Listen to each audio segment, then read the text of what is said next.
Deadline 1 মাস, আর এই 1 মাসের মধ্যে বেনিয়মের বেটা ঝেড়ে ফেলতে হবে, নিয়ম করেই চালাতে হবে হোটেল, লজ, রেস্তোরাঁগুলো।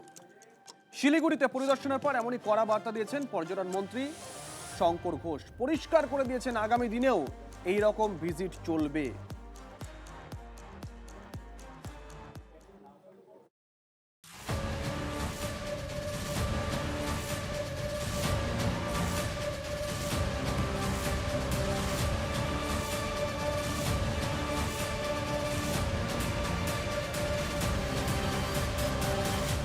আমরা সর্ব ধরনের সহযোগিতা করব, কিন্তু কোনো অনিয়মকে মান্যতা দেব না। মুশকিল হলো অনিয়মের জাল দিকে দিকে। বিজেপির অভিযোগ, তৃণমূলের দুর্নীতির ফল ভুগতে হচ্ছে রাজ্যকে। পরপর দুটি হোটেলে অগ্নিকাণ্ড যেভাবে এক ধাক্কায় এত প্রাণ কেড়ে নিয়েছে তা মেনে নেওয়া অসম্ভব। এই আবহে এবার পথে মন্ত্রী নিজে। শিলিগুড়িতে সক্রিয় শঙ্কর ঘোষ। একের পর এক হোটেল, লজে পৌঁছে গিয়েছিলেন তিনি। গলায় স্পষ্ট হুঁশিয়ারি, নিয়মের বাইরে গেলেই ফল মিলবে হাতে নাতে।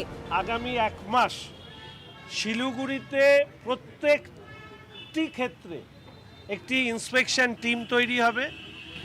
কর্পোরেশন, ফায়ার ব্রিগেড, পুলিশকে সামনে রেখে এবং বিদ্যুৎকে সামনে রেখে আচমকা পরিদর্শন করবেন, এবং তার মধ্যে কোনো ত্রুটি যদি পাওয়া যায়, সেই যেটাই হোটেল, রেস্টুরেন্টস, মল ইত্যাদি যাই হোক না কেন, সেটাকে ক্লোজ করে দেওয়া হবে। পরিদর্শনে এখন ব্যস্ত দমকল কর্তারাও। তাদের দাবি, বেনিয়ম দেখলে তারা অ্যাকশন ঠিকই নেন, কিন্তু তারপরও ছবিটা বদলায় না। ফায়ার ব্রিগেড গিয়ে চেঞ্জ করে দিতে পারি না, ওদেরকে 10 বার করে বলা হয়েছে, ওদের করছে না, আমাদের কথা শুনছে না অতদিন। এবার অনারেবল মন্ত্রী সাহেব বলে দিল কমিটি গঠন করে, এবার কমিটি যে ধরবে, যে অ্যাকশন নেবে, মন্ত্রী সাহেব তো বলে দিল বন্ধ করে দেবে। মন্ত্রী কিন্তু এদিন শুধু ভবিষ্যতের অ্যাকশনের কথা শোনাননি, টেনে এনেছেন অতীত। দীর্ঘদিন অনিয়মটাকেই নিয়ম মেনে চালানো হয়েছে, এবং তার বিনিময়ে তৃণমূলের নেতারা ফুলে ফেঁপে উঠেছে। এই আবর্জনা পরিষ্কার করতে আমাদের সরকারেরও কিছুটা সময় লাগবে।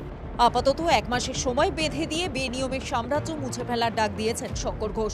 এই ডেডলাইনের মধ্যে টার্গেট কতটা পূরণ হয় এখন দেখার সেটাই।